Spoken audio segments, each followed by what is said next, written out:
Welcome to business मॉकर। मेरा नाम अभिषेक है और आज की सबसे पहली बिजनेस न्यूज़ है टीसीएस की। लेकिन उससे पहले आपको 3 कॉन्सेप्ट समझने होंगे ताकि ये न्यूज़ आपको और अच्छे से समझ में आए। और हाँ, आज थोड़ी सी ये फेसलेस वीडियो है due to some reasons, but कल से आपको वापस से फेस वाली वीडियोज ही मिलेंगी। तो सबसे पहले हम समझते हैं स्टार गेट क्या है। देखिए, स्टार गेट ओपन एआई का ग्लोबल मेगा इंफ्रास्ट्रक्चर प्रोग्राम है जिसमें वो अलग अलग देशों में अपने एआई कंप्यूट हब्स बना रहे हैं। मतलब क्या होता है कि ओपन एआई क्या करेगी, इंडिया में अपना बड़ा AI compute centre, research setup और इंटरप्राइज पार्टनरशिप का नेटवर्क शुरू कर रहा है। इससे इंडिया ओपन एआई के ग्लोबल ऑपरेशंस का एक इंपॉर्टेंट पिलर बन जाएगा। अब जो दूसरा कॉन्सेप्ट है, दूसरी चीज है, वो है हाइपर वॉल्ट।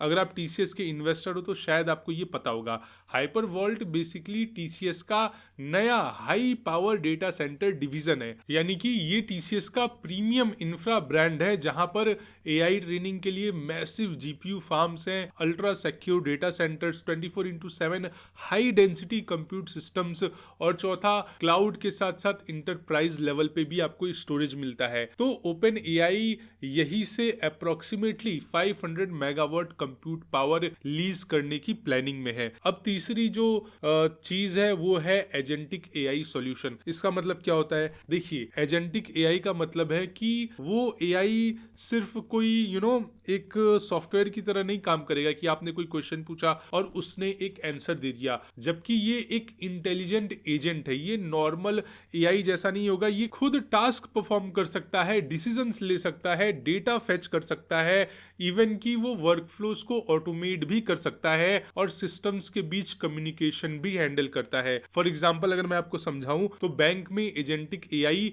खुद लोन डॉक्यूमेंट्स को एनालाइज करके, रिस्क चेक करके, क्वेरीज सॉल्व करके और अप्रूवल्स भी फॉरवर्ड कर सकता है बिना किसी ह्यूमन इंटरवेंशन के। आई होप अब आपको पूरा कॉन्सेप्ट क्लियर हो गया होगा। तो अब हम चलते हैं न्यूज की तरफ। ये चीज आप समझ लो कि पूरी दुनिया में इंडिया का एआई गेम सबके नजर में आ गया है, क्योंकि अब ओपन एआई टीसीएस के साथ मिलकर इंडिया में अपना स्टार गेट चैप्टर लॉन्च करने की तैयारी में है। और अगर हम रिपोर्ट्स के हिसाब से देखें तो ओपन एआई हाइपर वोल्ट से 500 मेगावाट तक का डेटा सेंटर कैपेसिटी लीज कर सकता है और ये दोनों मिल करके बैंकिंग, रिटेल और मैन्युफैक्चरिंग जैसे सेक्टर्स के लिए एजेंटिक एआई सॉल्यूशंस बनाएंगे। और ये पार्टनरशिप टीसीएस को अगले लेवल पर लेकर के जाएगा, क्योंकि आप सोचो, इधर टीसीएस इंडिया की one of the best firms में से एक है और दूसरी तरफ है ओपन एआई। और अगर ये दोनों एक साथ पार्टनरशिप करेंगे तो इनका सेल डिस्ट्रीब्यूशन, इनकी टेक्नोलॉजी कितनी ज्यादा बेहतरीन होगी। तो मुझे तो न्यूज सुन करके ही बिल्कुल मजा आ गया है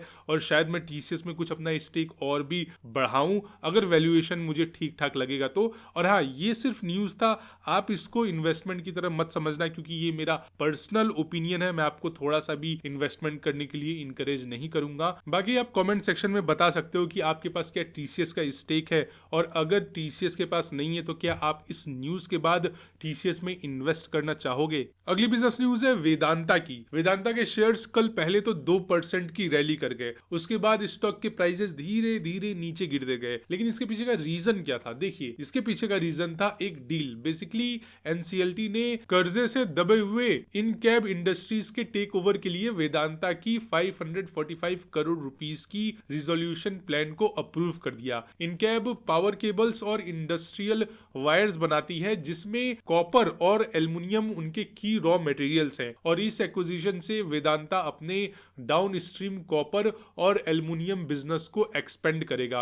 और पुणे प्लांट का वेदांता के सिलवासा यूनिट के पास होना भी ऑपरेशनल सिनर्जीज को बढ़ाता है। अब आप ये सोचो कि वेदांता खुद कॉपर और एल्युमिनियम प्रोड्यूस करता है, फिर वही कॉपर एल्युमिनियम उनका इनके वायर्स में जाएगा, तो वेदांता के मार्जिन्स काफी ज्यादा बढ़ने वाले हैं आने वाले फ्यूचर में। ये मेरा एजम्पशन है। बाकी आपको क्या लगता है इस न्यूज को सुन करके वेदांता इससे कितना ज्यादा प्रॉफिट कमा सकती है? क्योंकि एक तरफ अगर आप देखो तो कंपनी के ऊपर डेप्ट भी बहुत ज्यादा है। तो अगर वेदांता इसको अक्वायर करती है तो फिर वेदांता को इस कंपनी का सारा डेप्ट भी चुकाना पड़ेगा। तो हो सकता है 1 साल के लिए उतना ज्यादा फायदा न मिले वेदांता को, बट अगले साल से, मतलब 1 साल, 2 साल, 3 साल बाद इस एक्विजिशन का उनको फायदा मिल सकता है। अगली बिजनेस न्यूज है इंडिगो की। और आपने ये ऑब्जर्व किया होगा कि इधर बीच इंडिगो के शेयर्स लगातार नीचे गिरते जा रहे हैं। और इसके पीछे का रीजन क्या है? बेसिकली रीजन ये है कि पिछले 2 दिनों में इस एयरलाइन को 250 से 300 फ्लाइट्स को कैंसिल करना पड़ा, जिससे इन्वेस्टर सेंटिमेंट काफी ज्यादा बिगड़ा। कंपनी ने ये बताया है कि ये जो फ्लाइट्स कैंसिल हुए हैं उसके पीछे का रीजन है कुछ छोटे मोटे technology glitches, winter schedule changes, bad weather, airport congestions और नया क्रू रोस्टरिंग रूल्स। इन सभी के वजह से ऑपरेशंस काफी ज्यादा डिस्टर्ब हो गई हैं और इस डिसरप्शन के बाद इस कंपनी का स्टॉक यानी कि इंडिगो का स्टॉक 3% से ज्यादा नीचे गिर गया है। हालांकि एयरलाइन का ये कहना है कि अगले 48 घंटों के अंदर ये पूरी शेड्यूल को एडजस्ट करके सभी ऑपरेशंस को पहले की तरह नॉर्मल लाने की कोशिश कर रही है। अगली बिजनेस न्यूज है इंडिया के ऑटो सेक्टर से रिलेटेड। जेफरीज और नुवामा के रिपोर्ट्स के हिसाब से FY26 में tractors, two wheelers, commercial vehicles और पैसेंजर कार्स सभी कैटेगरीज में डिमांड काफी ज्यादा स्ट्रॉन्ग रहने वाली है। और इसके साथ साथ रूरल रिकवरी, टैक्स रिफॉर्म्स, अच्छा मॉनसून और गवर्नमेंट कैपेक्स ने पूरे सेंटिमेंट को और ज्यादा पॉजिटिव भी किया। वहीं पे महिंद्रा एंड महिंद्रा, स्कॉट्स और बॉश ने प्रोडक्शन एस्टीमेट को रिवाइज किया है, वो भी ऊपर के लेवल पर, जिससे हमें ये क्लियर सिग्नल भी मिलता है कि इंडिया का ऑटो सेक्टर ग्लोबल सॉफ्टनेस के बावजूद भी काफी तेजी से आगे बढ़ने वाला है। अगली बिजनेस न्यूज है एनबीसीसी की। एनबीसीसी ने 665 करोड़ रुपीस के फ्रेश ऑर्डर्स जीते हैं, जिसमें सबसे बड़ा ऑर्डर 642 करोड़ रुपीस का है और ये प्रोजेक्ट है तुलसी निकेतन का गाजियाबाद से, यानी कि ये एक तरीके का रीडेवलपमेंट प्रोजेक्ट है। बाकी के कॉन्ट्रैक्ट्स की बात करें तो ICAI, NFSU और ICSI के रीइनोवेशन और बिल्डिंग वर्क्स के लिए इनको ऑर्डर मिला है। वहीं पे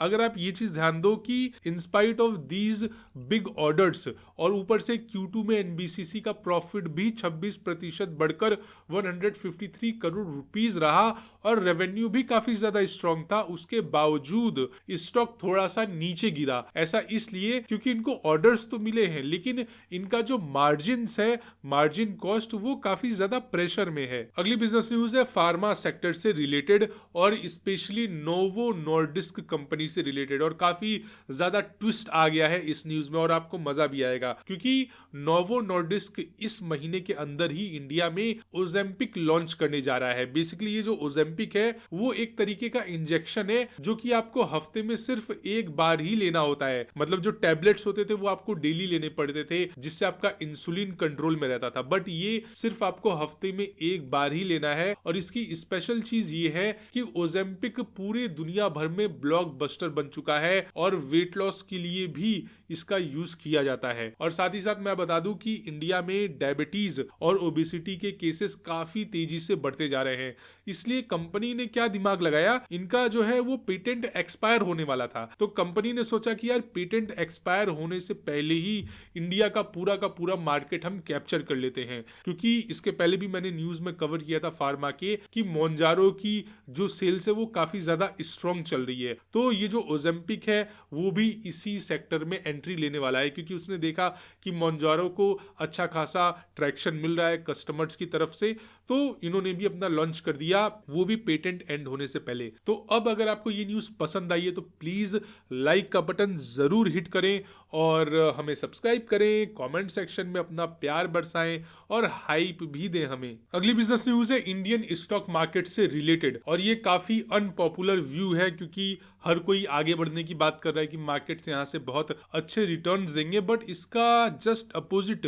मार्क फेबर का कहना है कि अगले साल इंडिया में इन्वेस्टर्स ज्यादा पैसे नहीं बना पाएंगे। उनके हिसाब से वैल्यूएशन ऑलरेडी बहुत ज्यादा हाई है, ग्लोबल रिस्क भी बढ़ रहे हैं और डॉलर टर्म्स में इंडिया का मार्केट पिछले 12 महीनों से नेगेटिव में है। और वो कहते हैं कि 2026 में इंडोनेशिया, मलेशिया, थाईलैंड और लैटिन अमेरिका के मार्केट्स काफी ज्यादा अट्रैक्टिव लग रहे हैं, जबकि इंडिया में रिटर्न्स काफी लिमिटेड रह सकते हैं। अब ये मार्क फेबर है कौन और हमें इनकी बातों का कितना वैल्यू देनी चाहिए इनकी बात को? देखिए, पहले तो इन्होंने काफी ज्यादा प्रिडिक्शंस पहले भी किए हैं पास्ट में, इनके बहुत सारे प्रिडिक्शन काफी ज्यादा सक्सेसफुल रहे हैं, सही साबित हुए हैं, बट कई सारे प्रिडिक्शंस इनके गलत भी हुए हैं और जो सबसे फेमस प्रिडिक्शन था जो इनका सही साबित हुआ था वो 1990s का क्रैश और 2008 का क्राइसिस था, जहां पे उन्होंने पहले ही बता दिया था कि मार्केट काफी ज्यादा ओवर वैल्यू है। वहीं पे अगर मैं इनको बताऊं तो ये जो मार्क फेबर बंदा है ये ग्लोबली बहुत ज्यादा फेमस इन्वेस्टर्स में से एक माना जाता है। ये एक इकोनॉमिस्ट भी है और ये अक्सर कॉन्ट्रेरियन ओपिनियंस देते हैं जो कि काफी ज्यादा शार्प होता है और इसलिए इनको डॉक्टर डूम के नाम से भी जाना जाता है। आई होप आज की बिजनेस न्यूज आपको काफी ज्यादा पसंद आई होगी। प्लीज कमेंट सेक्शन में अपने व्यूज जरूर लिखें। Bye bye, take care, Vande Mataram.